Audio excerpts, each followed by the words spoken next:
আসসালামু আলাইকুম। লোক বেশি আওয়াজ কম। আসসালামু আলাইকুম। আলহামদুলিল্লাহি রব্বিল আলামিন ওয়াসসালাতু ওয়াসসালামু আলা রাসূলিহিল কারীম আম্মা বাদ। ফাউযু বিল্লাহি মিনাশ শাইতানির রাজীম। বিসমিল্লাহির রহমানির রহিম। ইকরা বিসমি রাব্বিকাল্লাযী খালাক খালাকাল ইনসানা মিন আলাক ইকরা ওয়া রাব্বুকাল আকরাম আল্লাযী আল্লামা বিল কলম আল্লামাল ইনসানা মা লাম ইয়ালাম ওয়া ইলা মাদিয়ানা আখার। ফাউযু বিল্লাহি মিনাশ শাইতানির রাজীম। বিসমিল্লাহির রহমানির রহিম। কুলিল্লাহুম্মা মালিকাল মুলকি তুতিল মুলকা মান তাশা ওয়া তানজিউল মুলকা মিম্মান তাশা ওয়া তুইজ্জু মান তাশা ওয়া তুদিল্লু মান তাশা বিয়াদিকাল খায়র ইন্নাকা আলা কুল্লি শাইইন কদির। ওয়া ইলা মাদিয়ানা আখার। ফাউযু বিল্লাহি মিনাশ শাইতানির রাজীম। বিসমিল্লাহির রহমানির রহিম। ইকরা কিতাবাক কাফা বিনাফসিকাল ইয়াওমা আলাইকা হাসিবা মান ইহতাদা ফাইন্নামা ইয়াহতাদি লিনাফসি ওয়া মান দাল্লা ফাইন্নামা ইয়াদিল্লু আলাইহা ওয়া লা তাজিরু ওয়াজিরাতুন বিজরা উখরা ওয়া মা কুন্না মুআযযিবিনা হাত্তা নাবআসা রাসূলা ইলা আখিরিল আয়াত। খায়রুকুম মান তাআল্লামাল কুরআন আল্লামাহু কামা ক্বালা আলাইহিস সালাতু ওয়াত তাসলিম।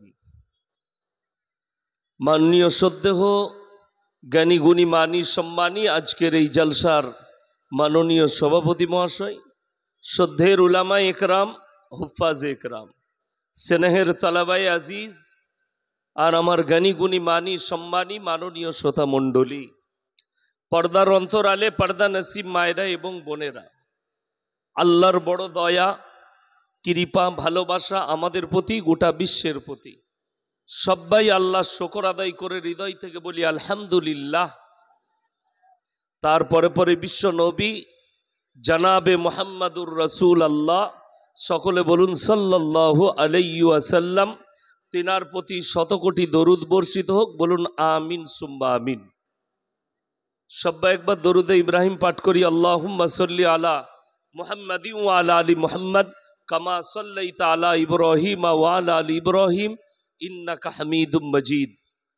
আল্লাহুম্মা বারিক আলা মুহাম্মাদিন ওয়া আলা আলি মুহাম্মাদ কামা বারাকতা আলা ইব্রাহিম ওয়া আলা আলি ইব্রাহিম ইন্নাকা হামিদুম মাজিদ।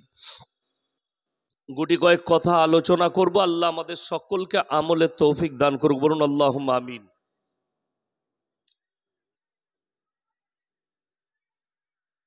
আল্লাহর কোরআনে আছে, মুসলমান যখন দিন থেকে, কোরআন থেকে, রসুলের আদর্শ থেকে সরে যাবে, আমি তাদের কাছে অত্যাচারী বাদশা পাঠিয়ে বদলালু। এটা আল্লাহর কোরআন। তার কারণ কেন বললাম এটা আপনারা বুঝতে পেরেছেন। মুসলমান এখন আলহামদুলিল্লাহ বলতে লজ্জাবোধ করে, সুবহান আল্লাহ বলতে লজ্জাবোধ করে, নামাজ পড়তে লজ্জাবোধ করে। আমার আগে জয়নাল ভাই কি বলেছে আমি ঘুমাচ্ছিলাম, শুনিনি, কিন্তু আমি কিন্তু গোল আলু মাল লয়, আর আমি কারো মুখ তাকিয়েও বক্তব্য দিই না। আমি ঘা করে দিচ্ছি, সকালবেলায় মহলম লাগাবে। নাম্বার এক, জলসা কোন উদ্দেশ্যে দেওয়া হয়, নেকি পাওয়ার না গুনাহ হবার? কথা বলবেন। নেকি পাবার উদ্দেশ্যে। তো ইসলামের শরীয়তে আপনারা উত্তর দিবেন। নদিয়া ডিস্ট্রিক্টের মানুষ, চাপড়া থানার, কালকেও আমরা দুজনে একসাথে থাকবো ছুটিয়ায়। ইসলামে গান বাজনা হারাম না হালাল? কিছু লোক বললেন, কিছু কম লোক বললেন, মনে হচ্ছে 10টা লোক বসে আছে। জোরে বলুন, আমি কানে কম শুনি। হারাম। ইসলামে মেলা হারাম না হালাল? হারাম। কিন্তু জলসায় প্রথম হারাম কাজ হয়েছে মেলা বসানো। কথাটা বুঝতে পেরেছেন না পারেননি? জলসায় প্রথম নম্বর কাজ হয়েছে হারাম কাজ, মেলা বসানো। আমাকে যদি কমিটির লোক বলে এইসব বক্তব্য দিবেন না, আমার গাড়ি রেডি আছে, নেমে পালিয়ে যাব। পয়সা ফেকো, তামাশা দেখো। যদি হক শুনতে পারেন আমাকে দাওয়াত দিবেন, না হলে দাওয়াত দিবার প্রয়োজন নাই। আমি 2026 সালে যারা ডেট লিচ্ছে আমি বলে দিচ্ছি, মেলা বসালে আমার দাওয়াত কবুল করে লাভ নাই, অন্য কোনো বক্তা লিবেন। হারাম কাজ যেখানে হবে সেইখানে জলসাই দোয়া করে মলবির দোয়া কবুল হবে না। চ্যালেঞ্জ এটা। যতগুলো পীর আছে এক কাজে যদি করেন আর সেখানে যদি জিনার আড্ডাখানা বসানো হয়, দোয়া কবুল হবে? সেই হুজুর কটা, সেই মলবি কটা আগে মার খাবে কিয়ামতের দিনে। ইসলামটা আগে জানতে হবে। আমরা বুঝেছি নামাজ, রোজা, তসবিহ, তেলাওয়াত, হজ, যাকাত, এইটাই হচ্ছে ইসলাম। এখানে ইসলাম সীমিত নয়, পরিপূর্ণ জীবন ব্যবস্থার নাম হচ্ছে ইসলাম। পরিপূর্ণ কি জীবন ব্যবস্থা? সেই জীবন ব্যবস্থাটা কার মতো? রসুল আকরাম সাল্লাল্লাহু আলাইহি ওয়াসাল্লামের আদর্শ মোতাবিক, কোরআন আর হাদিস মোতাবিক হবে, তবে আপনি ইসলামের মধ্যে আছেন। আল্লামা ইকবালের একটা দারুণ কথা, ইস ঘর কো আগ লাগি ঘর কি চিরাগ সে। মুসলমান, তোমরা নিজেদের ঘরে নিজেরা আগুন ধরিয়েছ। তার আমি আজকে প্রুফ দিয়ে যাচ্ছি এই নদিয়া ডিস্ট্রিক্টে, আপনি অবাক হবেন। আর আমার প্রুফগুলো যদি কোনো বাপের বেটা মলবি কেটে দেয়, আমি আর কালকে ছুটিয়াই জলসা করব না, আজ থেকেই বন্ধ। কোনো বাপের বেটা মলবি যদি কেটে দেয় স্টেজে এসে যে আপনি যেটা বললেন এই প্রুফগুলো ভুল। নাম্বার 1, 5 ওয়াক্তের নামাজ পড়া ফরজ না ফরজ নয়? ফরজ। কেউ যদি জেনে শুনে নামাজ ছাড়ে, সে গুনায়ে কবিরা করলো না করলো না? রসুলের হাদিস আছে, যার নামাজ নেই তার মধ্যে ইসলাম নেই। সে মৌলবি হোক, হাফেজ হোক, মুফতি হোক, কারি হোক, মুহাদ্দিস হোক, ডাক্তার হোক, মাস্টার হোক, নেতা হোক, মন্ত্রী হোক, এমএলএ হোক, এমপি হোক, যদি বলে আমি মুসলমান, আমি আল্লাহর নবীর অনুসারী, আল্লাহ বিশ্বাসী, নামাজ 5 ওয়াক্তের তার জন্য কম্পালসারি পড়তেই হবে। এরপর বলি, এই গোটা চাপড়া থানায়, আমি বাঙালঝির কথাই বলছি, এত বড় গ্রাম, এখানে যদি 100টা লোকের মধ্যে 80টা বেনামাজি আছে, আমি ঠিক বললাম না ভুল বললাম? জোরে বলবেন। ঠিক, 80টা বেনামাজি। এই 80টা বেনামাজি বুক ফুলিয়ে বলছে আমরা মুসলমান, ঠিক কিনা? এরা বলছে আমরা মুসলমান। তুমি রসুলের হাদিস মোতাবিক তোমার মধ্যে ইসলাম নেই। 1 নম্বরই ইসলাম তোমার মধ্যে নেই। নামাজ ফরজ জানার পরেও নামাজ পড়ে না, তোমার ঘরে তুমি আগুন লাগালে। দাড়ি রাখা সুন্নত না সুন্নত নয়? দাড়ি কাটা সুন্নত না দাড়ি রাখা সুন্নত? দাড়ি রাখা সুন্নত।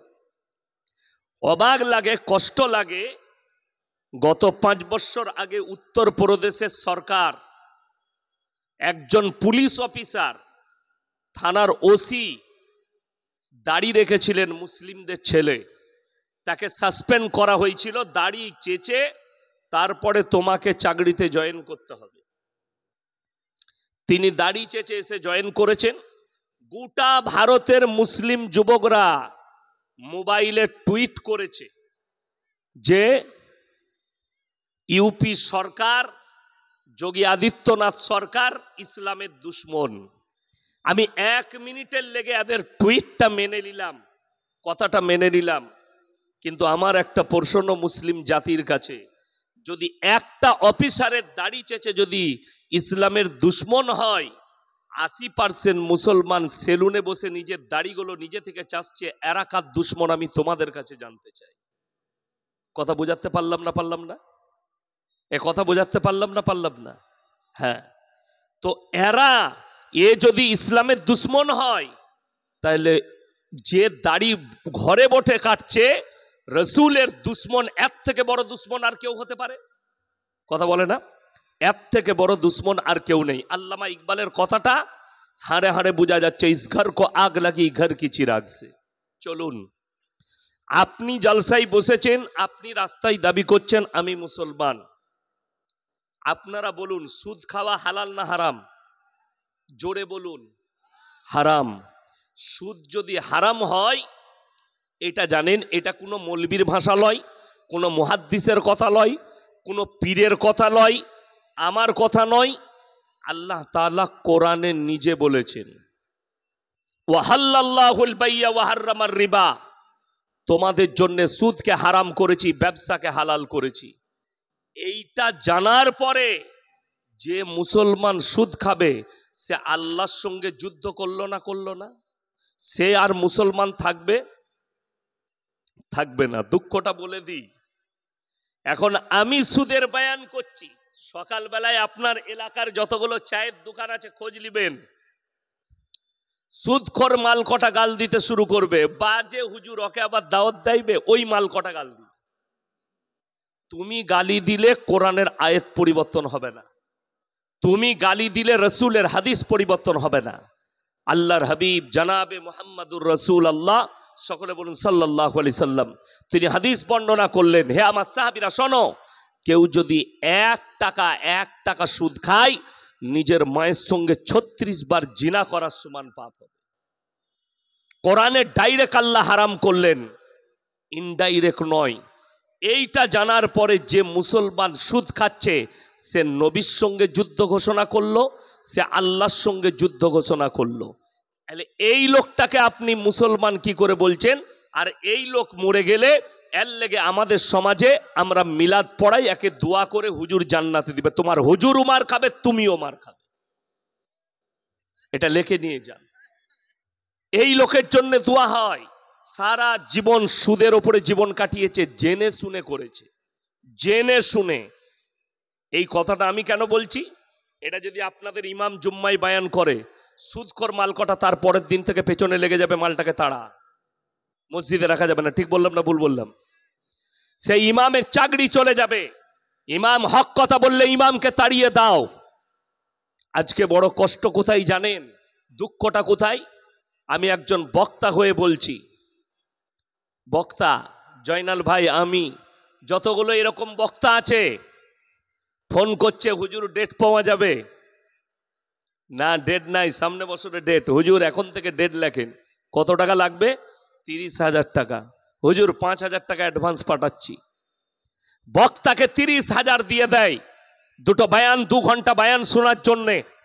কিন্তু দুঃখ লাগে, ইমামকে 10,000 বেতন দিতে গেলে এদের জিভ বেরিয়ে যায়। ঠিক বললাম না? আমি চ্যালেঞ্জ ছুড়ে বলেছি, একজন আমাকে প্রশ্ন দিয়েছিল সেদিনে মুর্শিদাবাদে, যে রেট করে কেন টাকা নিচ্ছেন? আমি বললাম 100 বার লুবো, আমি বাপের বেটা মৌলবি শওকতের বেটা, 1 টাকা লুবো না, ফ্রি জলসা করব। এই কমকে আমি চ্যালেঞ্জ ছুড়লাম, ইমামদের বেতন 30,000 40,000 করো, আমি ইয়াসিন ফ্রি জলসা করব। মানে আমি আর জলসাই করব না, আমি তো ইমামতি করব 40,000। কথাটা বুঝতে পারেননি? তোমাদের থেকেও চালাক বেশি। ওই জন্যে দুঃখ লাগে, বেদনা লাগে যে আজকের সমাজ ডিজাইনের ওপরে চলছে, ডিজাইনে। হাকিকাত ইসলামে চলেনি। হাকিকাত ইসলাম যদি দেখা হয়, একটা গ্রামে 100টার মধ্যে 98টা লোক বাদ পড়ে যাবে, যে এদের কাছে ইসলাম নাই, এদের কাছে দিন নেই, এদের কাছে রসুলের আখলাক নেই, এদের কাছে আল্লাহর কোনো দিয়া বিধানই এদের কাছে নেই। আপনি অবাক হবেন। আল্লাহর বিধানগুলো দেখেছেন? কোরআনে যেখানে হারাম বলে দিয়েছে সেইখানে মুসলমান সুদ কি করে খায়? কোরআনে হারাম বলে দেওয়া হয়েছে মদ স্পর্শ করা হারাম, মুসলমান মদ খায় না? খায় না। মুসলমান মদও খাচ্ছে, মদ বিক্রি করছে। আমি নদিয়া ডিস্ট্রিক্টে আমি দেখিয়ে দেবো। চলুন 34 নম্বরে, কৃষ্ণনগরের পর থেকে একবারই দক্ষিণ দিনাজপুর পর্যন্ত, আমি রায়গঞ্জ পর্যন্ত দেখিয়ে দেবো। মুসলিম ছেলে হারামখোর হোটেল খুলেছে, মদও বিক্রি করছে হোটেলে, আর মদের ব্যবসাও করছে, মদও খাচ্ছে, মদও বেচছে, আবার মসজিদে গিয়ে জুম্মার দিনে ফাঁস কাতারে নামাজও পড়ছে। বলছে আমার মতো মুসলমান নাই। আরে তোমার মতো এরকম গুয়ার মুসলমান গাদা আছে।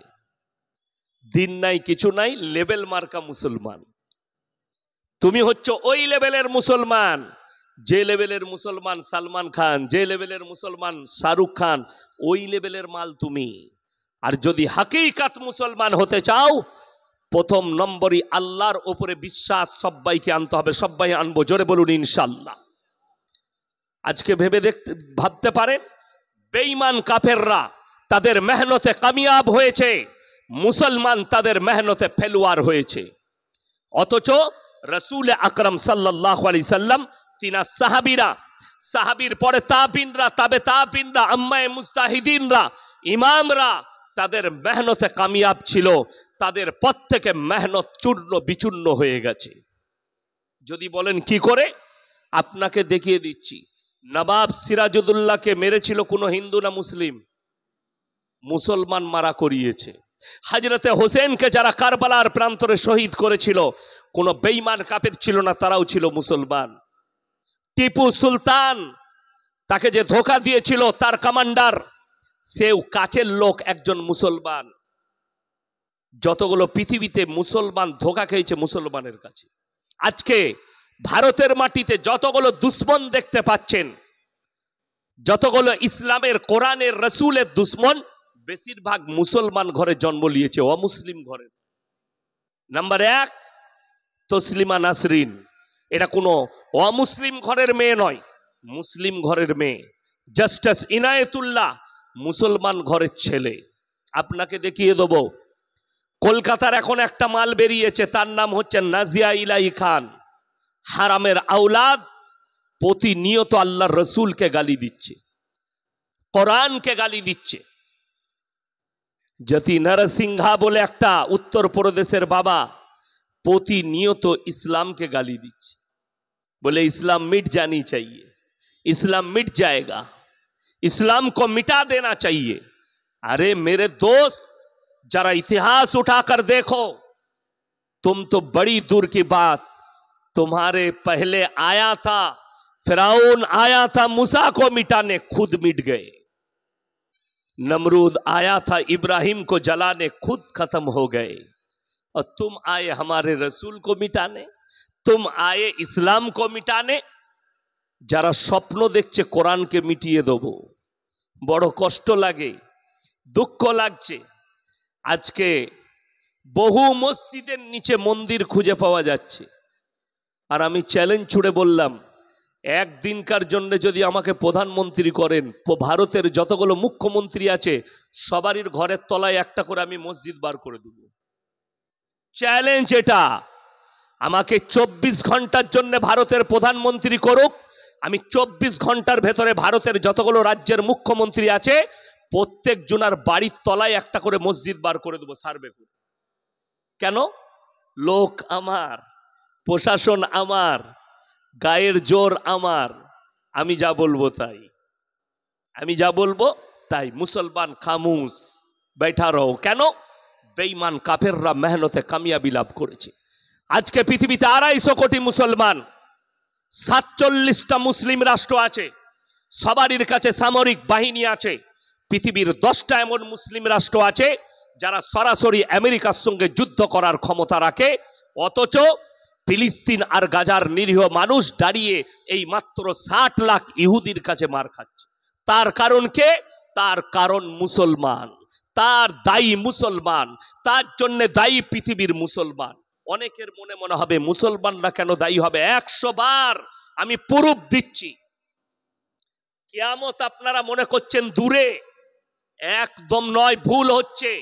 কিয়ামত আপনার দোরগোড়ায় পৌঁছে গেছে। তার দলিল, 2 সপ্তাহ আগে রিয়াদের কনসার্ট হয়েছে, রিয়াদে, আরবের রিয়াদে। সালমান প্রিন্স আর সব লম্বা জামার মাথায় রুমাল দিয়ে বেল্ট লাগিয়ে মুখে দাড়ি রেখে বসে থেকেছে, আর তাদের বউরা সাথে থেকেছে, মেয়েগুলো। আর সেখানে পৃথিবীর একটা ন্যাংটো ড্যান্সার যার নাম হচ্ছে জেনিফার লোপেজ, কয়েক কোটি টাকা নিয়েছে, 50 থেকে 60 কোটি। সে যখন স্টেজে ড্যান্স করেছে, পেছনে স্ক্যানার লাগানো আছে, স্ক্যানারটা হচ্ছে কাবা ঘর, আর ওই কাবা ঘরে তার ন্যাংটো ছবিটা উঠছে। আর আরবের বাদশারা হাততালি মারছে। আল্লাহর কসম করে বলে যাচ্ছি, এদের ধ্বংস খুব তাড়াতাড়ি লেখা আছে। যারা মনে করছেন আরবের বাদশা সালমান প্রিন্স আজিজ তার বাপ এরা আরবিয়ান, এরা কেউ আরবিয়ান নয়, অন্য দেশ থেকে এসে রাজ কায়েম করেছে, রাজত্ব ধরেছে।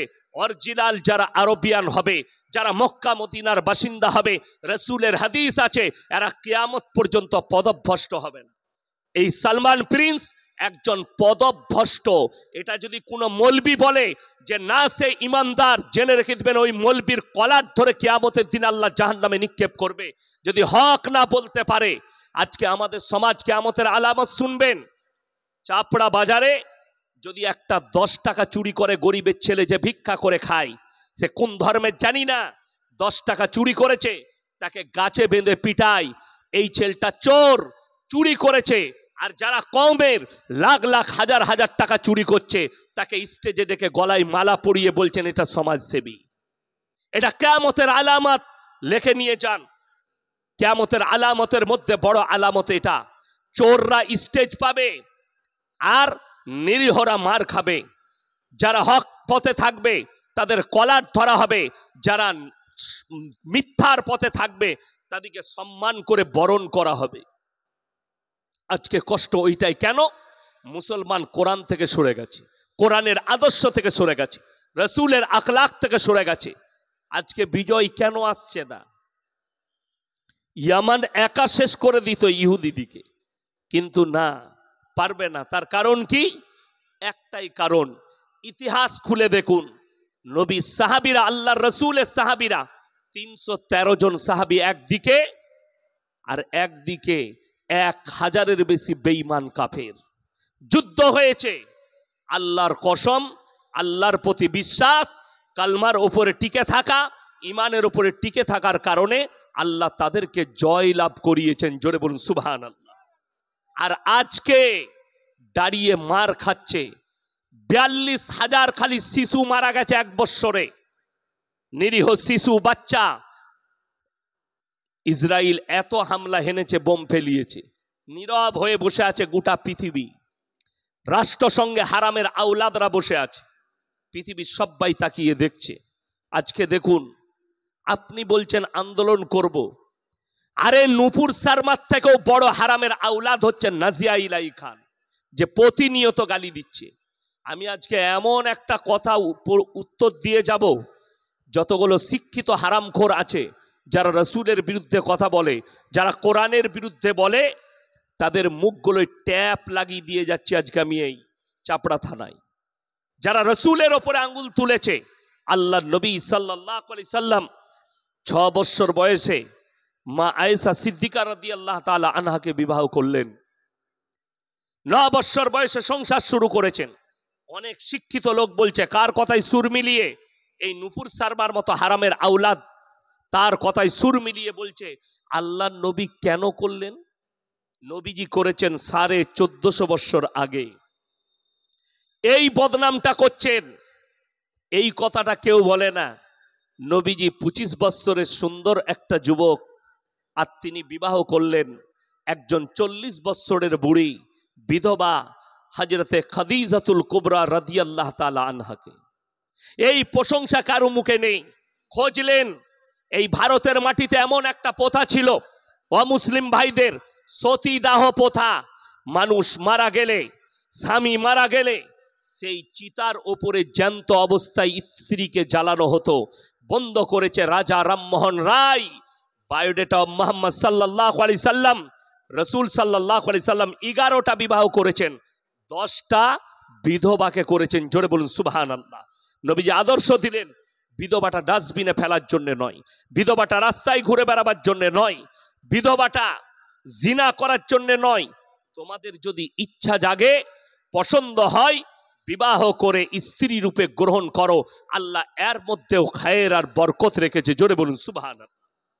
অথচ মুসলমান প্রশ্ন তুলে, নবীজি কেন বিবাহ করলেন এত অল্প বয়সী একজন মহিলাকে, জিনার বয়স মাত্র 6 বছর, সংসার শুরু করলেন 9 বছর বয়সে। যতগুলো স্কুল কলেজ ইউনিভার্সিটি আছে তাদের প্রিন্সিপালের মাথার ওপরে ঈশ্বরচন্দ্র বিদ্যাসাগরের ছবি টাঙানো থাকে না থাকে না? স্কুলের হেডমাস্টারের মাথায় কবিগুরু রবীন্দ্রনাথ ঠাকুরের ছবি, ঈশ্বরচন্দ্র বিদ্যাসাগরের ছবি, বঙ্কিমচন্দ্র চট্টোপাধ্যায়ের ছবি, স্বামী বিবেকানন্দের ছবি, সত্যেন্দ্রনাথ বসুর ছবি। ইনারা হচ্ছেন মনীষী। শোনো, তুমি নবীজিকে গালি দিয়েছ। নবীজি 6 বৎসর বয়সে মা আয়েশাকে বিবাহ করেছেন এবং 9 বৎসর বয়সে সংসার শুরু করেছেন। নাম্বার 1, ঈশ্বরচন্দ্র বিদ্যাসাগর ইতিহাস তুলে দেখলেন, যেদিনে বিবাহ করেছেন সেদিনে উনার স্ত্রীর বয়স ছিল মাত্র 7 বৎসর, 7 ইয়ার্স। কত বললাম? 7 বৎসর। যেদিনে বঙ্কিমচন্দ্র চট্টোপাধ্যায় যেদিনে বিবাহ করেছেন সেদিনে বয়স ছিল তিনার স্ত্রীর মাত্র 5 বৎসর। কবিগুরু রবীন্দ্রনাথ ঠাকুর যেদিনে বিবাহ করেছেন সেদিনে বয়স ছিল 11 বৎসর। সত্যেন্দ্রনাথ বসু যেদিনে বিবাহ করেছেন স্ত্রীর বয়স ছিল মাত্র 6 বৎসর। যত বদনাম কার? মুহাম্মাদের। যদি হিম্মত থাকে এদিকে একবার বলাৎকারী বলে দেখাও, আমাদের কোনো এতেরাজ নাই, আমাদের কোনো অভিযোগ নেই। বড় কষ্ট লাগে। আজকে ভারতবর্ষের দিকে তাকিয়ে দেখুন, গোটা সূক্ষ্মভাবে দাঁড়িয়ে আছে। কেউ একজন চাইছে, কেউ চাইছে যে এদের মধ্যে হিংসা বিদ্বেষ ভরে দাও, এদের মধ্যে কাটাকাটি শুরু হোক। তা না হলে আমি তো বলেছি ভাই, আমাদের রাজ্যের হাইকোর্ট যেটা আছে ওটাকে সার্ভে করা দরকার, অতলা একটা মসজিদ বেরোবে। এটা আমার দাবি, আমার দাবি থাকতেই পারে। তো হাইকোর্টটা ভেঙে দাও, হাইকোর্টটা সার্ভে করতে দাও আমাদিকে, 10 দিনের জন্য কোর্ট বন্ধ করে দাও, তার তলায় মসজিদ আছে আমি প্রমাণ করিয়ে দেবো। যদি না বেরোয়নি অসুবিধা নাই, এরপর আবার হাইকোর্ট চালু করো। কষ্টের বিষয়, দুঃখের বিষয়, এর জন্য দায়ী খুদ মুসলমান। সবাই নিয়ত করুন তো আজ থেকে 5 ওয়াক্তের নামাজি হব। জোরে বলুন ইনশাল্লাহ, এ হাত তুলে বলুন ইনশাল্লাহ। নামাজি হন। আমি বলছি নামাজের 2টো ফায়দা। আমাদের সমাজে সব থেকে কম বেতন কার? কথা বলে না? ইমামের। ইমাম সাহেব আমাকে ফুল দিল না, কই ইমাম সাহেব কোথায়? কই কত বেতন ইমাম সাহেবের? কত গো ভাই? 6000 টাকা। নামাজ মোটামুটি হবে না আমার ফতোয়ায়, আমার কাছে ফতোয়া, নামাজ হবে না। কত ঘর আছে আপনার মসজিদে? 600 ঘর। আচ্ছা 600 ঘর যদি ধরলেন 100 করে দেয়, কথা বলেন কত হবে? 60,000। 60,000 টাকা বেতন আমরা চেয়েছি, আপনি 20,000 দেন না। কথাটা বুঝতে পারেননি? দিবে না। 6,000 বেতন। আচ্ছা ইমানদারির সঙ্গে এরপর আমি বাঁশগুলো দিই, শুরু করুন, বাঁশ নিতে শুরু করে দেন। ইমামের বেতন 6,000। আমার আব্বাজির মাদ্রাসা শিক্ষক আমি, আমার বেতন 11,000।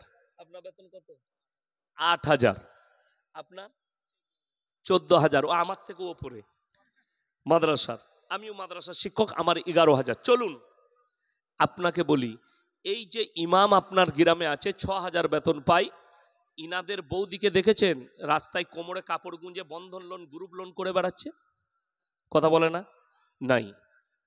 6,000 টাকায় এত বরকত আল্লাহ দিয়েছে, ইমামের বউকে রাস্তায় বেরোতে হয়নি। তুমি আল্লাহর কাছে কাঁদবে, তুমি 20,000 রোজগার করো, তোমার বরকত নাই, বউকে গ্রুপ লোন করতে হচ্ছে। কথাটা বুঝতে পেরেছেন? হাদিস শুনেলেন। আমার নবী বিশ্ব নবী বললেন, যারা আল্লাহর রাস্তায় দিনের পথে থাকবে আল্লাহ মৃত্যুকাল পর্যন্ত ইজ্জতের রুজি দান করবেন। জোরে বলুন সুবহানাল্লাহ। যারা আল্লাহর রাস্তায় দিনের পথে থাকবে আল্লাহ মৃত্যুকাল পর্যন্ত ইজ্জতের রুজি দান করবেন। নামাজ কেন পড়বেন?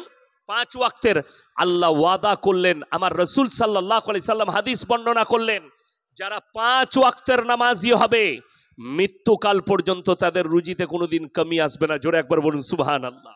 আপনি নামাজ পড়ুন। রুজি মানে কি? রোজ দেশি মুরগি খাবেন? ওইটার নাম রুজি লয়।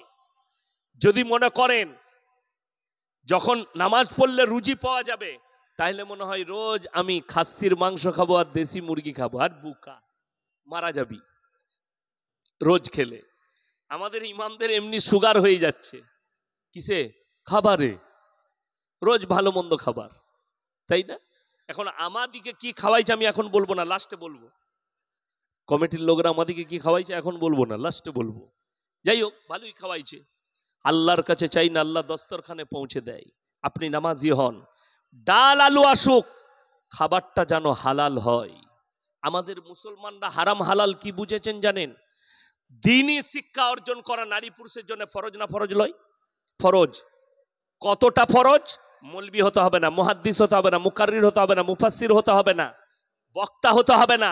আপনি অতটা দ্বীনি শিক্ষা অর্জন করুন যতটা করলে হারাম হালাল চিনতে পারেন, দিন বদ্দিন চিনতে পারেন, শিরক বিদআত চিনতে পারেন, কুফরি চিনতে পারেন। বেঈমান কাফেররা যে জালটা ছুটছে, সেই জালটা যে বেঈমান কাফেরের ছোড়া জাল, এটা যেন আপনি চিনতে পারেন। এতটুকু ইলম আপনাকে হাসিল করতেই হবে, ওটা ফরজ। মুসলমানরা কতটা করেছে, কতটা ইলম আছে? আমার বাড়ি হচ্ছে একদম দিল্লি রোডের ওপরে, Kolkata to Delhi road, Bardhaman Durgapur expressway, তার উপরেই আমার গ্রাম। তো মুসলমানদের ছেলে লরি চালায়, ট্রাক চালায়, গাড়ি দাঁড় করিয়েছে হোটেলে, ঢুকিয়েই বলছে এক বোতল মদ দে, মদ খেয়ে নিলে। এরপর হোটেলের কর্মচারীকে বলছে ভাই মুরগির মাংস আর রুটি নিয়ে এসো। সে বেচারা মুরগির মাংস আর রুটি এনেছে। তখন জিজ্ঞেস করছে মুরগিটা জবাই না কাটা? আমরা মার হারাম করকে জুতো করে। আচ্ছা, যে মদ খেয়েছে তার আর এটা জিজ্ঞেস করা লাগবে মুরগিটা জবাই না কাটা? মদটাও স্পর্শ করা হারাম আর কাটাটাও হারাম। সকালবেলায় আপনি যদি চাপড়ায় যান, কৃষ্ণনগর টাউনে যান, কোনো রেস্টুরেন্টে হোটেলে খেতে গেলে আপনার জন্য শর্ত হচ্ছে জিজ্ঞেস করতে হবে দাদা মুরগিটা জবাই না কাটা, ঠিক কিনা? এটা মুসলমানে কেন? আপনার দোয়া কবুলিয়াতের জন্যে মুসলমানের জন্য প্রথম শর্ত আল্লাহ যেটা রেখেছেন সেটা হচ্ছে হালাল খাবার। আপনি যে খাবারটা খাচ্ছেন ওটা হালাল হতে হবে, তবে আপনার দোয়া কবুল হবে। চলুন, মুসলমান কতটা বুঝেছে। সকালবেলায় আপনি বাঙালজি বাজারে গেলেন, না হলে চাপড়াই গেলেন, আরে রাতের বেলায় ইয়াসিন ভাই এসছিল, ইয়াসিন ভাই বলে গেছে জবাই করা মাংস খাবি। আপনি গিয়ে কিনছেন জবাই করা মাংস, কিন্তু টাকাটা আবার সুদের টাকা, সেই একই মাল দাঁড়িয়ে গেল। কথা বুঝাতে পারলাম? টাকাটা সুদের, মুরগিটা জবাই। আপনি সুদের টাকাটাকে হালাল ভেবে মুরগিটা জবাই কিনছেন। শুনেলেন, যারা নিজেদের সন্তানের মুখে হারাম খাবার তুলে দিবে ওই সন্তান কোনোদিন নেক সন্তান হতে পারে না। এটা লিখেলেন, কাগজ থাকে তা। হালাল খাবার খান, সবজি হোক, ডাল ভাত হোক, খাবারটা যেন হালাল হয়। 5 ওয়াক্তের নামাজ পড়ুন, আল্লাহ যে খাবারটা দিবে। আপনি কি মনে করছেন কলকাতায় বড় লোক নেই? কোটিপতি, কয়েক কোটি টাকার মালিক, দিনে 50 লাখ টাকার ব্যবসা করে, কিন্তু রাতের বেলায় 2টোর সময় বাড়ি ঢুকে মদ খেয়ে, বউ শুয়ে আছে কুকুরের সাথে, আর ও রাতের বেলায় মদ খেয়ে এসে প্যান্টটা খুলে দিলে আন্ডার প্যান্ট পরে সুপার উপরে। সুখী না দুঃখী? দুঃখী। বউ কুকুরের সাথে, ও সুপার উপরে।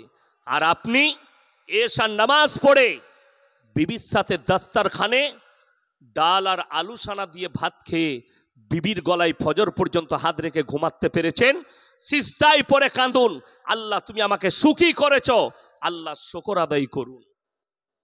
পয়সা থাকলে সুখী হয় কে বলল আপনাকে?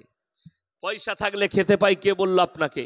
যাদের মনে হচ্ছে যার টাকা আছে সে সুখী, যার টাকা আছে সেই একমাত্র ভালো আছে, তাদেরকে বলবো সকালবেলায় কৃষ্ণনগরে ট্রেন ধরুন, কলকাতা চলে যান। প্রেসিডেন্টই জেলে গিয়ে পার্থবাবুকে জিজ্ঞেস করুন স্যার টাকায় কত আরাম, উনি বলে দিবেন। গার্লফ্রেন্ডের ঘর থেকে 250 কোটি টাকা বেরিয়েছে, পুরা রুটি আর ডাল ভাত খেতে হচ্ছে। আর আল্লাহর কৃপায় আপনি এশার নামাজ পড়ে বিবির দস্তরখানে শাক ভাত খান, জানবেন ঘুমটা ভালো হবে, টাকাটা হালাল। আপনি বসে চাপড়ায় 3 বস্তা আলু বিক্রি করুন, 3 পাঁচে 1500 টাকা লাভ হয়েছে, নাইলে 3 দুগুণে 600 টাকা লাভ। আল্লাহর কসম টাকাটা হালাল, পয়সাটা হালাল, সেই টাকায় যা খাবেন সেটাই হালাল। আল্লাহর কাছে দোয়া করবেন, দোয়া কবুল হবে। মৃত্যুকাল পর্যন্ত হালাল রুজিটা মেটার করছে, ভালো মন্দ খাবার নয়। খাবার হচ্ছে হালাল খাবার হতে হবে, খাবারটা হালাল, বস্তুটা হালাল, টাকাটা হালাল, প্লেটটা হালাল, আপনার শরীরে যাবে, আপনি মরণের পরে আপনার কবর আসান হবে, কিয়ামতের ময়দান আসান হবে। আল্লাহর কসম, মুসলমান জানেই না, এরা মনেই রাখে না আমার বাপ দাদু চলে যাচ্ছে, আমার চোখের সামনে আমার সব পরিবার চলে যাচ্ছে, আমাকেও একদিন মৃত্যুবরণ করে কবরে যেতে হবে। আর কোরআনে আছে, ওয়ামাল হায়াতুদ দুনিয়া ইল্লা মাতাউল গুরুর, এই দুনিয়াটা তোমাদের জন্য সম্পূর্ণ ধোঁকা। আজকে কষ্টটা কোথায় জানেন? আমাদের সমাজের লোক নামাজ পড়ে না, রোজা রাখে না, আল্লাহকে ডাকে না। তার কয়েকটা কারণ আছে। মদ খাচ্ছে, গাঁজা খাচ্ছে, ব্যভিচার করছে, গান বাজনা করছে, লোটো আলকাপ করছে। তার কারণ একটাই, আজ থেকে 12 বছর আগে বেথুয়ার কাছে একটা গ্রামে আমি বাউল বুস্টুমদের বিরুদ্ধে বলেছিলাম, আমার গাড়ির লুকিং গ্লাস ভেঙেছিল। খালি বলার কারণে, গান বাজনার বিরুদ্ধে বলার কারণে। কারা? কোনো অমুসলিম নয়, মুসলিমরা আমার গাড়ির, শিফট গাড়ির লুকিং গ্লাস ভেঙে দিয়েছিল। কেন বললে? বাউল বুস্টমের বিরুদ্ধে, গান বাজনার বিরুদ্ধে। আমি কিছুই বলিনি, খালি এতটুকু বলেছিলাম, তুমি যদি আমার গলসি থানায় হতে, তোমাকে কসাইখানায় নিয়ে যেতাম। তোমার জেলা বলে তুমি আমার গাড়ির লুকিং গ্লাস ভাঙলে, তাহলে তোমার বাউল বুস্টমগিরি বার করে দিতাম আমি। আজকে মুসলমান ভরসা করেছে আমি যতই বড় পাপ করি, যতগুলো পাপের সাগরে ডুবে থাকি, মরে যাব, আমার পরিবার মৌলবিদিকে ডেকে নিয়ে এসে মিলাদ পড়াবে, আমার কবর জিয়ারত করবে। আরে দুঃখ লাগে, বাপ মরে গেলে মৌলবি হায়ার করতে হচ্ছে, কবর জিয়ারত করতে জানে না যে বাপের কবরটা কিভাবে জিয়ারত করতে হয়। শুনেলেন, ওই বাপ ভাগ্যবান যে মরে যাওয়ার আগে একটা নেক সন্তান তৈরি করে গেছে।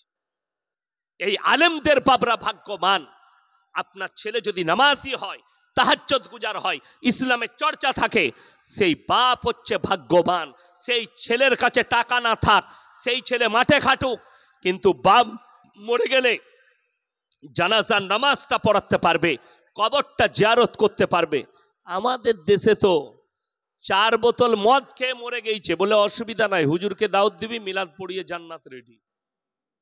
হ্যাঁ, আমাকে দাওয়াত দিয়ে দিলে, দেশি মুরগি দিয়ে ভাত খাইয়েছে, হুজুর দোয়া করে দেন। আমি দোয়া করলাম, আল্লাহ তুমি আর বাপকে জান্নাতুল ফিরদৌস দান করো, আল্লাহ তুমি শহীদের মর্তবা দাও। দোয়া হয়ে গেল। বাপ কি করে মরে হলো? বাপ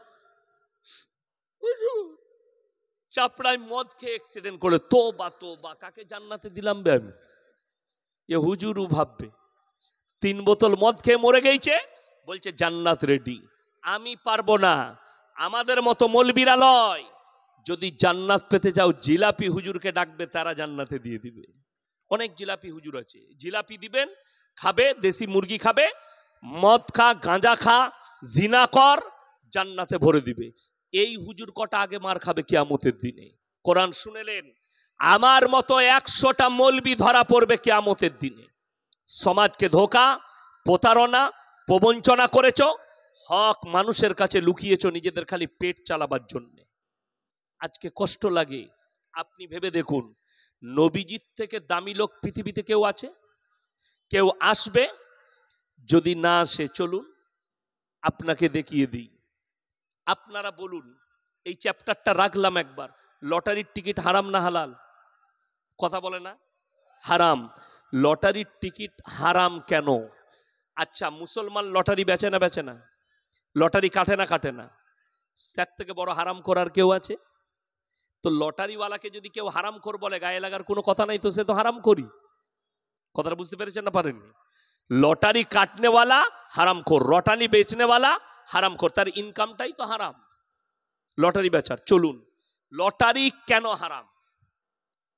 জ্যোতিষীকে যদি কেউ হাত দেখায়, জ্যোতিষীকে যদি কেউ হাত দেখায়, তার ইমান থাকবে না চলে যাবে? কলমা পড়ে মুসলমান হতে হবে। আমার খালি অবাক লাগে, আপনি কলকাতায় যান, যেমনি হাওড়া স্টেশনে 1 নম্বর প্ল্যাটফর্মে বেরুবেন, একদম ওপরে উঠেই দেখতে পাবেন ছিঁড়া চট বেশিয়ে হারামখোর বসে আছে, মাথায় সরষের তেল লাগিয়েছে, এরম করে চুলা চূড়া অ্যাটার্চি খুলে বসে আছে। অ্যাটার্চিতে কি আছে? আংটির পাথর। কৃষ্ণনগরেও পাবেন আপনি আংটির পাথর। আর সামনে একটা ফালনামা খোলা আছে, পাথর নামানো আছে, একটা কি যন্ত্র মতো নামানো আছে। বর্ধমান থেকে দুটো লাইন যাচ্ছে হাওড়া, একটা কড লাইন একটা ম্যান লাইন, দুটো লোকাল, দুদিকে যাচ্ছে। তো বর্ধমান থেকে যারা চাকরি করে 50,000 বেতন পায়, 1 লাখ বেতন পায়, 90,000 বেতন পায়। সকালবেলায় কলকাতায় গিয়ে চাকরি করে, হাওড়া স্টেশনে নেমেই আমার হাতটা দেখুন, ওরে বাবরে তোমার তো ভাগ্যটা খারাপ যাচ্ছে, প্রমোশনটা আটকিয়ে আছে, কি করতে হবে বাপ? বলে এই আংটির পাথরটা নিয়ে যাও, অবশ্যই দেখবে তোমার ভাগ্যটা ফিরে যাবে। যে লিখছে সে 90,000 বেতন পায়, যে দিচ্ছে একটা পাথরের আংটির পাথর বিক্রি হলে তবে সে কি খেতে পাবে? দেখেন নাই ভাইরাল, কি খেতে পাবে? 3টে পরোটা, আনলিমিটেড তরকারি, একটা ডিম, 1 টুকরো পেঁয়াজ, একটা কাঁচা লঙ্কা, 30 টাকা। রাজুদা কি বুঝলেন? ওই মালটা খেতে পাবে, দামি হোটেলে খেতে পাবে না হারামখোর। ওই পরোটা খেতে হবে ওকে। আর যে চাকরি করছে সে অফিসে গিয়ে পাটা তুলে কর্মচারীকে বলবে এই চাটা নিয়ে আয়, আনছি স্যার। স্যার বলবে স্যার আনছি। পাথরটা সে লিচ্ছে আর দিচ্ছে ছিঁড়া চটে বসে, একবারও বলতে পারছে না এই ভাগ্যের পাথরটা তোর গলায় বাঁধ, কাল থেকে মমতা খালার পাশে থাকবি। কথাটা বুঝতে পারেননি? ভাগ্যটা কার খারাপ? যে দিচ্ছে তার না যে লিচ্ছে তার? যেমন আমাদের সমাজের লোকরা জানে না, 50,000 টাকা ইনকাম করে চাপড়াই ব্যবসা আছে, বাঙালঝি বাজারে ব্যবসা করছে, বড় দোকান, 50-1 লাখ টাকার কারবার করে রোজ। 2 দিন যদি ব্যবসা খারাপ যায়, হুজুরের কাছে হাজির, হুজুর বিরাট গোলমাল, হুজুরের বেতন 6,000, আর হুজুরকে এসে বলছে হুজুর একটা বরকতের তাবিজ দাও। তো হুজুরের তাবিজে যদি বরকত হবে তো হুজুর 6,000 বেতন করবে কেন? ব্যবসাটা তোর হবে কেন? তো হুজুরের হবে। কথাটা বুঝতে পারেননি? ব্যবসাটা তোর হবে কেন? ওটা হুজুরের হবে। যেমন আমাদের অনেক যুবকরা বুঝে না, আমাদের কাছে 3 দিন 4 দিন প্রেম করছে, দিয়ে যদি মেয়েটা ফোন না তুলে, এরপর তার উড়ুম দুরুম শুরু হয়ে গেল। এরপর হুজুর খুঁজে বেড়াচ্ছে, কোন হুজুর তাবিজ দিলে যেন মেয়েটা আমাকে ফোন করে আমার কাছে চলে আসে। বলছে হুজুর এমন একটা তাবিজ দেন যেন মেয়েটা আমার কাছে আসে। হুজুরের তাবিজে যদি মেয়ে আসবে তা তোর কাছে যাবে কেন? সে তো হুজুরের কাছে আগে যাবে। সব থেকে দুঃখের বিষয়, আমরা আর ইমামতি করতাম, তাবিজে মেয়ে পাওয়া গেলে আমরা মৌলবীরা ইমামতি করতাম, খালি খোঁজ লাগাতাম বাপের একটা বিটি বড় লোক কে আছে, দেখা মাত্র তাবিজ মেরে টেনেলে বড় লোকের জামাই। কথাটা বুঝতে পারেননি? আর আমাদের ইমামতি করা লাগতো? ইমামতি করার প্রয়োজন নাই। কিন্তু কে বলবে এই দুঃখের কথা, 100টা লোক এই তাবিজ পানি পড়া তেল পড়ার নাম করে সমাজকে ধোঁকা আর প্রতারণার প্রবঞ্চনা করছে। মানুষ এদের প্রতি বিশ্বাস করছে। যেমন মায়েরা যারা শুনছেন শুনে যান, ছেলে হচ্ছে না, 1 বছর 2 বছর 3 বছর ছেলে হয়নি, দাওয়া এবং দুয়া দুটো করুন। দাওয়া এবং দুয়া, আপনি দোয়া করুন আল্লাহ বাচ্চা দাও। কোন আলেমের কাছে গেলেন, তিনি বললেন বাবা আপনি এই দোয়াটা পড়বেন, এই দোয়া পড়ে পানিতে ফুপ দিয়ে খান, কিংবা তিনি একটা কোরআনের আয়াত পড়ে ভালো দোয়া পড়ে ফুপ দিয়ে দিলেন, পানিটা খান, আল্লাহ চাইলে বাচ্চা হবে। কিন্তু এমন এমন মাল বেরিয়েছে, বলছে আমার তাবিজে বেটা ছেলে হবে, খোঁজ নিয়ে দেখুন সে হারাম করে একটাও বেটা নাই। আমাদের মৌলবীদের তাবিজে যদি বেটা ছেলে হতো, পঞ্চায়েতটা দখল কার হতো? হুজুরদের। 4টা করে বিয়ে যায় যাচ্ছে না নাই? আছে। 4টা করে বিয়ে করতাম, বছরে একটা করে বেটা, 10 বছরে কত? 4 10 40। লাঠির জোর কার? পঞ্চায়েতের কেউ পাবে হুজুররা ছাড়া? প্রধান আমি প্রধান। বড় কষ্ট লাগে, সমাজ বুঝে না। যদি বলেন কোরআন শুনান, সূরা আল ইমরান 1ম পৃষ্ঠা, ওয়াল্লাযী ইউসাউবিরুকুম ফিল আরহামি কাইফা ইয়াশা লা ইলাহা ইল্লা হুয়াল আজিজুল হাকীম। হে আমার নবী বলো, আসমান আর জমিনের মধ্যে যা কিছু আছে কোনো জিনিসটা আমার আল্লাহর কাছে গোপন নেই। ওয়াল্লাযী ইউসাউবিরুকুম ফিল আরহামি কাইফা ইয়াশা লা ইলাহা ইল্লা হুয়াল আজিজুল হাকীম। মায়ের গর্ভে কেমন বাচ্চা হবে আমি আল্লাহ আমার ইচ্ছা মতো দান করি, আমি কারো পরামর্শে কাজ করি না। জোরে বলুন সুবহানাল্লাহ। আমি আমার ইচ্ছা মতো দেবো, আমি কারো পরামর্শে কাজ করি না। আজকে তো এই কারণেই মানুষ নামাজ পড়ে না, রোজা রাখে না। হুজুর দোয়া করবে, পার করাবে। রাসূল আকরাম সাল্লাল্লাহু আলাইহি সাল্লামের কাছে ছুটে এলেন আর এসে বললেন, ইয়া রাসূলুল্লাহ, আপনার চাচাজান মৃত্যুর শয্যায় শুয়ে আছেন, যে কোনো সময় মারা যেতে পারেন। নবীজি ছুটে গিয়ে হাতটা ধরে বললেন, হে আমার চাচা, আপনি একবার খালি কলমাটা পড়ে নিন, আমি আল্লাহর কাছে আপনার জন্য কেঁদে কেঁদে ক্ষমা চাইব। নবীজি চাচা বললেন উত্তরে, আমি যদি বার্ধক্যে কলমা পড়ি লোকে বলবে মৃত্যু ভয়ে কলমা পড়েছে, আমি কলমা পড়তে পারবো না। আল্লাহ আয়াত পাঠালেন, ইন্নাকা লা তাহদি মান আহবাবতা ওয়ালাকিন্নাল্লাহা ইয়াহদি মান ইয়াশা। হে আমার বিশ্বনবী, পৃথিবীর মানুষকে বলো হিদায়েতের দপ্তরটাই আমার আল্লাহর হাতে, আমার ইচ্ছা নেই তোমার চাচা কলমা পড়তে পারবে না। রাসূলের চোখে পানি, দাড়ি মুবারক ভিজে গেছে। নবীজি চাচা যান চলে গেলেন। এরপরে নবীজি আল্লাহর কাছে দোয়া করলেন, আল্লাহ তুমি আমাকে যতদিন না নিষেধ করছো, আমি আমার চাচার জন্য কেঁদে কেঁদে আল্লাহর কাছে ক্ষমা চাইব। আল্লাহ তোমার কাছে আমি আমার চাচার জন্য কেঁদে কেঁদে ক্ষমা চাইব। নবীজি ক্ষমা চাইতে লাগলেন। আল্লাহ আয়াত পাঠালেন, দুজনকে নসিহত করলেন, মা কানা লিন-নবী ওয়াল্লাযীনা আমানু আইয়াস্তাগফিরু লিল মুশরিকিন ওয়ালাউ কানু উলি কুরবা। হে আমার নবী এবং মুমিনরা শোনো, যারা বেঈমান কাফের মুশরিক বাদ্দিন হয়ে মারা গেছে তাদের জন্য দোয়া করতে পাবে না, যদিও তারা তোমাদের নিকটতম আত্মীয় হয়। কোরআন, নবীজিকে আল্লাহ নিষেধ করলেন, তুমি তোমার চাচার জন্য দোয়া চাইতে পাবে না, যেহেতু তোমার চাচা আল্লাহ বিরোধী, রসুল বিরোধী, মুশরিক হয়ে মারা গেছে। আর আপনি বলছেন আপনার সন্তান মদের ভাটিতে জীবন কাটিয়ে মারা যাবে, আপনি মৌলবীকে দোয়া করিয়ে জান্নাতে দিবে, তোমার হুজুরও মার খাবে, তুমিও খাবে, এটা রেডি হয়ে থাকবে। বড় কষ্ট লাগে। সবাই বলুন হারাম কাজ থেকে নিজেদেরকে বাঁচাবো, জোরে বলুন ইনশাল্লাহ। এই যেমন আমাদের সমাজে কিছু লোক আছে নামাজ পড়ে না, এরকম লোক আছে না নাই? নামাজ রোজা করে না, কিন্তু কি বলে, নামাজ পড়তে না পারি আমার মতো ভালো লোক পাবি না। এরকম মাল আছে না নাই? গায়ের আমি ভালো লোক, নামাজ না পড়তে পারি। তারা কান খুলে শুনেলেন কোরআনের মারাত্মক উপদেশ, তাদেরকে শোনাবো, তোমার চোখ দিয়ে পানি পড়বে।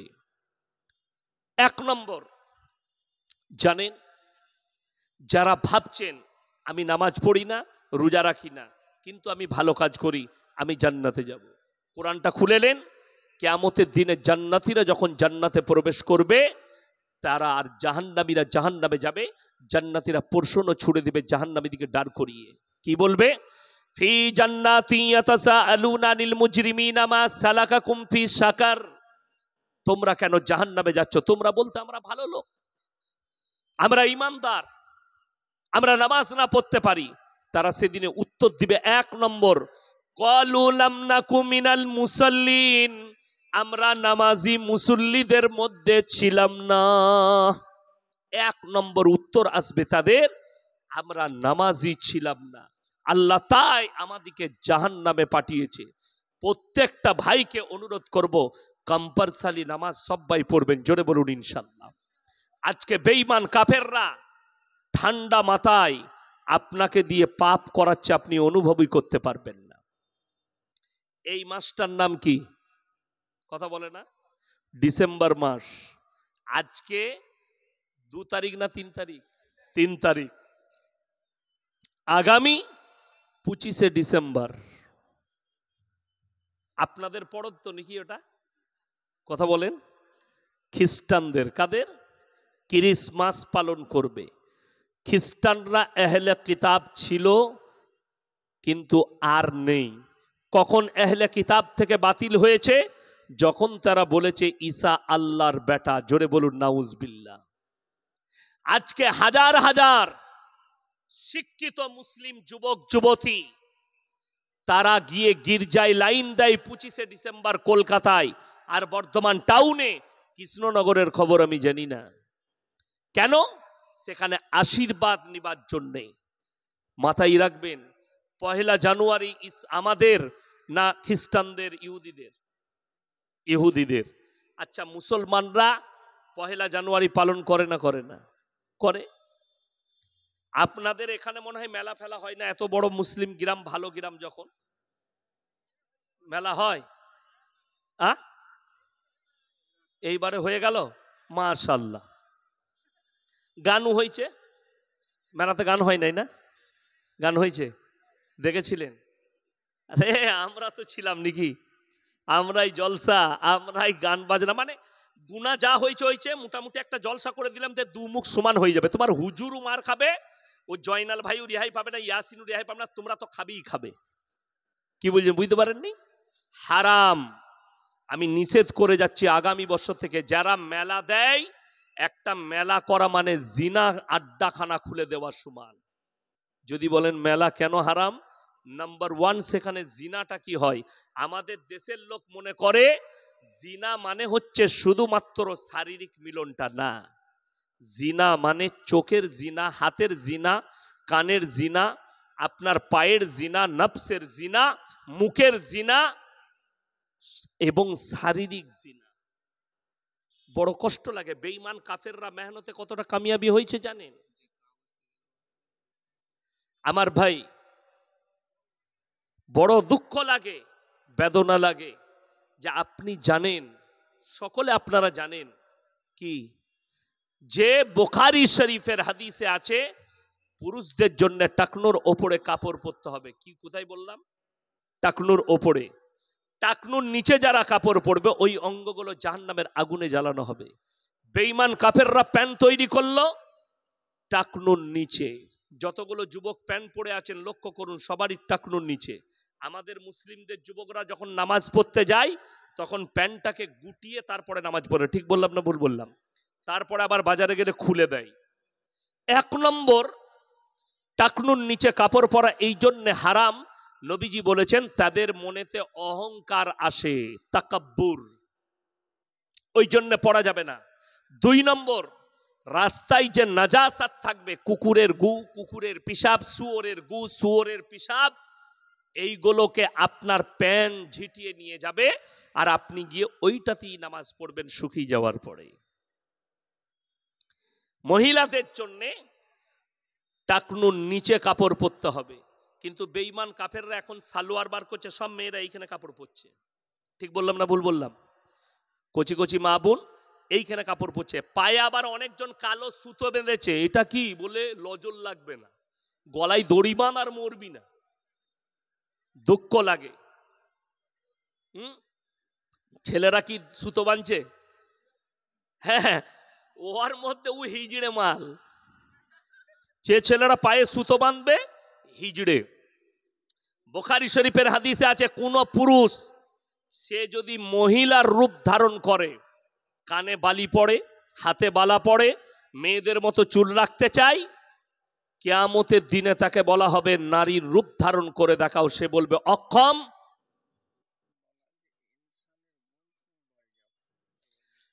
আচ্ছা, বাঙালজি ইনসানের বোন, আপনি বাড়ি যান, আপনার বাড়িতে আপনাকে ডাকছে, একটু বিপদ হয়েছে। আলহামদুলিল্লাহ। আমার ভাই, মহিলাদের জন্য টাকনুর নিচে কাপড় পরতে হবে। নারীদের জন্য একটা চ্যাপ্টার এসছে, সেটা হচ্ছে পর্দার চ্যাপ্টার। মারাত্মক চ্যাপ্টার, পর্দার চ্যাপ্টার। নারীদের জন্য পর্দা করা কি ফরজ, আর পুরুষের জন্য কি ন্যাংটা ঘুরে বেড়ানো? এইটাই তো দুঃখ। আমি গত বছরে মুম্বাই যাচ্ছি, এয়ারপোর্টে বোর্ডিং পাস করাচ্ছি সকালে 6:30টায়। তো আমার সামনে বিহারি হবে ছেলেটা দাঁড়িয়ে আছে, এমন প্যান্ট পড়েছে পেছন থেকে মনে হচ্ছে যেন খুলে পড়ে যাবে। তো আমার মনে মনে হলো, আল্লাহ একে একটু অ্যালার্ট করে দিই, নাহলে সব গোলমাল হয়ে যাবে। আমি পেছনে আছি, আমি বললাম ভাইয়া থোড়া প্যান্ট উপর কর লো না তো খুল जाएगा। সে কি বললো জানেন? হযরত ये ডিজাইন है। আমরা সালা ऐसा भी डिजाइन का पैंट निकाल चुका है। এরপর ভাবুন, এই ছেলেটা যে প্যান্টটা পড়েছে, এই প্যান্টটা পরে ই যদি মসজিদে নামাজ পড়তে যায়, তার পেছনে যে থাকবে তার আর নামাজ হবে? ও তো সিজদায় গেলে পেছনে যে থাকবে সে আলী বাবার গুফা দেখতে পাবে, নামাজ শেষ। এক জায়গাতেই হারাম, এই ধরনের প্যান্ট পরে নামাজ পড়া হারাম। ওই জন্য শুনে নেন, আমরা মৌলবীরা পাগল নয়, যারা লম্বা জামা পড়েছে পাগল নয়। আপনি নামাজ পড়তে গেলে জামাটা একটু লম্বা পরবেন, যে শার্টটা পরছেন শার্টটা একটু লম্বা পরুন, যাতে সিজদায় যাওয়ার পরে আপনার পাছা না বেরিয়ে যায়, কোমর না বেরিয়ে যায়। কষ্টের বিষয়, বেঈমান কাফেররা কামিয়াবি লাভ করেছে। তা না হলে মুসলমানদের ছেলে 1 জানুয়ারি পালন করবে না, মুসলিমদের ছেলে 25 ডিসেম্বর পালন করবে না।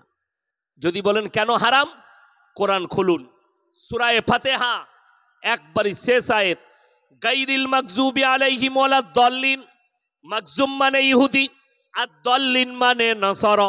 এই দুটো দলই পদভ্রষ্ট এবং এদের যারা অনুসারী হবে তারাও পদভ্রষ্ট হবে। কোরআন সূরা ফাতিহা। আপনাদের এখানে ঈদের নামাজ হয় না? হয় না? খ্রিস্টানরা আসে পড়তে? আসে না, মুখে পিশাব করবে তোমার। কিন্তু মুসলিম যাই ওই জায়গায়, যেমন এখন একটা শব্দ আমাদের ভারতে চলছে, বিশেষ করে পশ্চিম বাংলায়, ধর্ম যার যার উৎসব সবার। আমি বলেছি মারাত্মক কথা, দামি কথা, কোরবানির সময় বলবো গরুর ঠ্যাংটা ধরবি আই, কেমন লাগবে? বলে না, ইসলাম কেউ কি ব্যথা দিতে শিখাইনি। তাইলে সম্প্রীতি তুমি বুঝতে পারোনি। এই ধর্ম যার যার উৎসব সবার, এটা কোনো সম্প্রীতির ভাষা নয়, এটা সম্প্রীতি নষ্টের ভাষা। সম্প্রীতি আমার রসুল সাল্লাল্লাহু আলাইহি সাল্লাম শিখিয়েছেন। তোমার বাড়ির পাশে কে বসবাস করছে দেখো না, সে দলিত হোক, আদিবাসী হোক, হিন্দু হোক, খ্রিস্টান হোক, ক্ষুধার্ত হলে খাবার দাও, বস্ত্রহীন হলে বস্ত্র দাও, বিপদে পড়লে পাশে দাঁড়াও। এইটাই হচ্ছে আসল সম্প্রীতি। রসুলের হাদিস, তোমরা মুমিন ততক্ষণ হতে পারবে না যতক্ষণ পর্যন্ত তোমার কাছ থেকে তোমার প্রতিবেশী সুরক্ষিত নয়। আগে চলুন। এই যে ইসলামে গান বাজনা হারাম, এটা জানার পরেও অনেক মুসলমান বিয়েতে গান বাজনা করছে না করেনি? অথচ ইমামকে 1000 টাকা বিয়ে পড়ানি দিতে গায়ে লাগে, কিন্তু বেটার বিয়েতে, বিটির বিয়েতে গান বাজনা করছে। আরে দুঃখ লাগে। আমি আমার বর্তমান জেলার আমার এলাকার কথা বলছি। পয়সা চাইতে এসছে, হুজুর বিটির বিয়ে দেবো, গরিব মানুষ, কেউ নেই, কি লাগবে, কি দিতে হবে? হুজুর যা দিবেন দেন, কিছু একটা পয়সা দিলাম। আরো বিভিন্ন গরিবরা দিল, বড় লোকরা দিল পয়সা, গরিবের মেয়ের বিয়ে। এরপর বলুন সেই গরিবটা কত বড় বদ্দিন আর হারামখোর। এই লোকের কাছে টাকা চেয়ে মেয়ের বিয়ে দিচ্ছে, অথচ 5000 টাকা দিয়ে ডিজে ভাড়া করে গান করছে। ওই 5000 টাকার একটা সোনার জিনিস মেয়েকে কিনে দেয়নি। হারাম কাজ করছে, লোকের কাছে চাঁদা করে বিটির বিয়ে দিচ্ছে, তাও হারাম কাজ। শুনেলেন, আল্লাহ রসুল সাল্লাল্লাহু আলাইহি সাল্লামকে আল্লাহ কোরআনে বললেন, যারা মেলা দেন, যারা গান বাজনা দেন, যারা গান বাজনায় মুক্ত হন, ইন্নাল মুবাদ্দিরিনা কানু ইখওয়ানাশ শায়াতিন ওয়া কানা শাইতানু লিরাব্বিহি কাফুরা। যারা অপব্যয় করে তারা শয়তানের ভাই। ইসলামে অপব্যয় কি? আল্লাহ বিরোধী কাজে ব্যবহার, টাকা খরচা করা, রসুল বিরোধী টাকা ব্যবহার করা, কোরআন বিরোধী কাজে টাকা খরচ করা, ইসলাম বিরোধী কাজে, আল্লাহ বিরোধী কাজে, যেটা হারাম, যেটা ইসলামে বৈধ নয়, সেই কাজে টাকা ব্যবহার করা ইসলামে বৈধ নেই। আল্লাহ বললেন তারা হচ্ছে শয়তানের ভাই, আর শয়তান হচ্ছে জাহান্নামী। তার ভাই যারা হবে তারা জান্নাত তো দূরের কথা, জান্নাতের খুশবু পর্যন্ত পাবে। আপনি জানেন ইসলামে হারাম, ওই কাজ করবেন না। আপনি যে টাকাটা খরচ করবেন, ওই টাকাটা গরিবের মেয়ের বিয়ে দেন, সমাজ সেবী করুন। আমার আসানসোলে একজন বন্ধু আছেন, আমার কাছের অন্তরের মানুষ, সাদরুদ্দিন ভাই, কোটি কোটি টাকার মালিক। জানেন, কোনো গান বাজনা কোনো কিচ্ছু নয়। 8ই ডিসেম্বর সকাল থেকে স্টার্ট হবে প্রোগ্রাম। 13 থেকে 14টা গরিব মেয়ের বিবাহ অনুষ্ঠান করে দেয়। 6000 লোককে খানা খাওয়ায়। 6000 হিন্দু মুসলিম যারাই আসবে খানা খাবে। নিরামিষ খাবার, এবং 14টা মেয়ের বিয়ে দিচ্ছেন। তাদের পেছনে এক একজনকে 4 লাখ টাকার মাল দিয়ে বিবাহ দিচ্ছে। আরে তুমি খোঁজ লাও, বাঙালজি গ্রামে আমরা একটা ক্লাব করেছি, সেই ক্লাব থেকে টাকা জমা হবে, বছরে 2 লাখ টাকা খরচ করে একটা গরিবের মেয়ের বিয়ে দেবো। আমি বলছি তোমরা যদি ভবিষ্যতে হজে যেতেও না পারো, তো তুমি কিয়ামতের দিনে দেখতে পাবে আল্লাহ তোমার হজের নেকি লিখে রেখেছে। জোরে বলুন সুবহানাল্লাহ। অথচ তুমি গান আর বাজনা করবে, তুমি বদ্দিনের ওপরে টাকা খরচ করবে, হারাম কাজে টাকা খরচ করবে। আল্লাহর কসম করে বলছি, পৃথিবীর মলবিকে এক কাছে করে, পৃথিবীর পীরকে যদি এক কাছে করে দোয়া করাও, তোমার দোয়া কবুল হবে না। কিয়ামতের দিনে দেখবে সব ফাঁকা। জলসা দিয়েছো বেকার, দোয়া করিয়েছো বেকার, সব আপনার বেকার চলে যাবে। ওই জন্য অনুরোধ করছি, নামাজ কেউ ছাড়বেন না। জোরে বলুন ইনশাল্লাহ। রোজা কেউ ছাড়বেন না। বেঈমান কাফেররা কতটা মেহনত করেছে, ঠান্ডা মাথায় জিনা করাচ্ছে আমাদের যুবক যুবতীকে। তারা নাম দিয়েছে 14ই ফেব্রুয়ারি ভ্যালেন্টাইন ডে, কাজ হচ্ছে জিনা করা। তারা নাম দিয়েছে রোজ ডে, কাজ হচ্ছে জিনা করা। তারা নাম দিয়েছে কিস ডে, কাজ হচ্ছে জিনা করা। তারা নাম দিয়েছে চকলেট ডে, কাজ হচ্ছে জিনা করা। অথচ আপনি জানেন না যে প্রত্যেকটা একটা মেয়ে, বর্তমানে মুসলিম পরিবারের মেয়ে, সে যদি বালিগ হয় তার জন্য পর্দা করা ফরজ। সে স্কুলে যাক, সে কলেজে যাক, সে ইউনিভার্সিটিতে যাক, সে যে বাজারে যেখানে যাবে, তার জন্য পর্দা হচ্ছে ফরজ। মেয়েটা যখন বালিগ হবে, তাতে 10 বছরে বালিগ হলে তার ফরজ হয়ে যাবে, সে 11 বছরে বালিগ হলে তার ফরজ হয়ে যাবে, সে 12 বছরে বালিগ হলে তার জন্য পর্দা ফরজ হয়ে যাবে।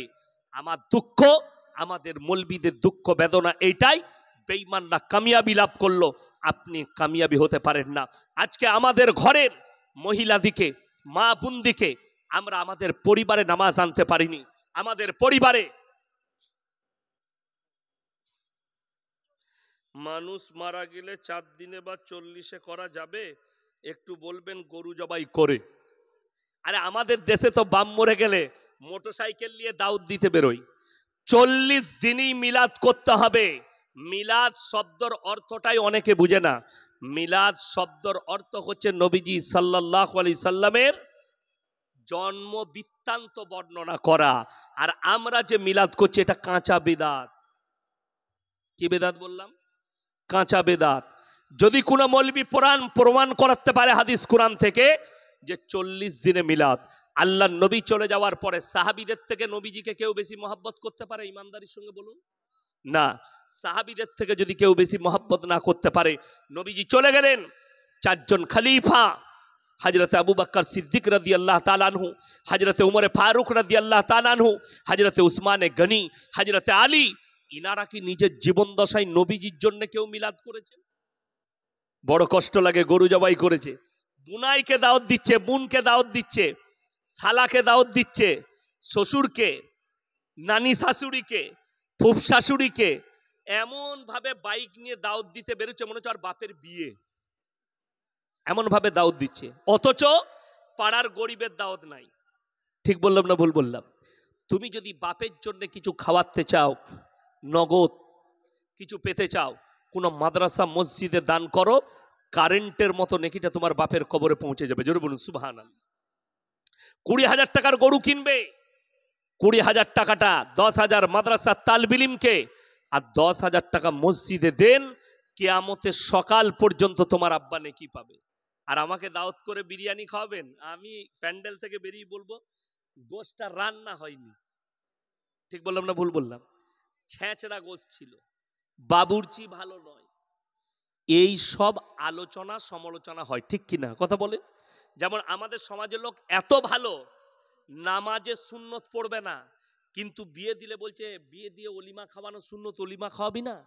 শালা খাবার সুন্নত মনে রেখেছে কিন্তু নামাজের সুন্নত ভুলে গেছে। এমন লোক, দুঃখটা ওই জায়গায় লাগে।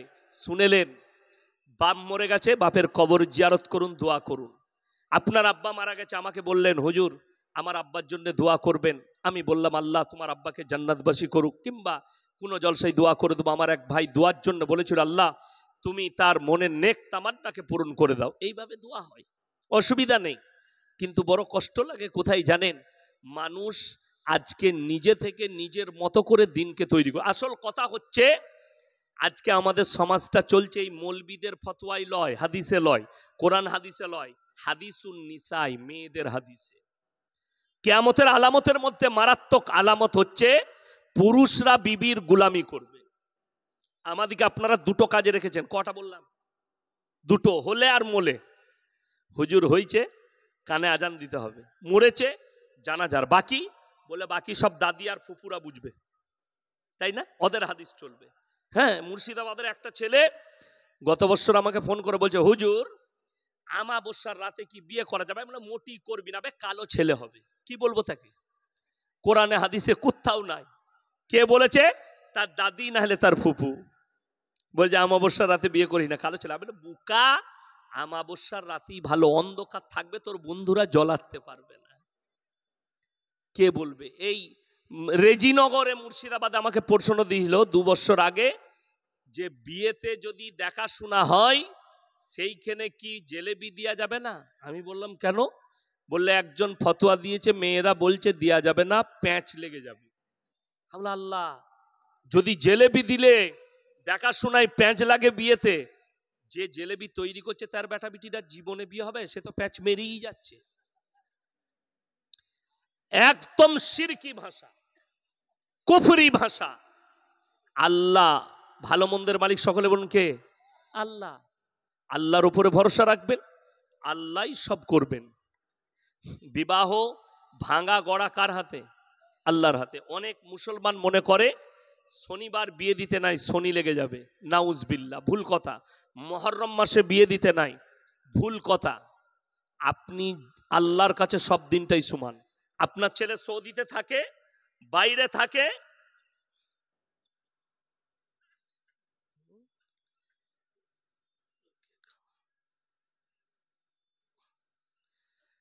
মৃত্যু উপলক্ষে খানা 4 দিনে বা 3 দিনে, কোরআন হাদিসে কোথাও না। আছে, খালার হাদিসে আছে।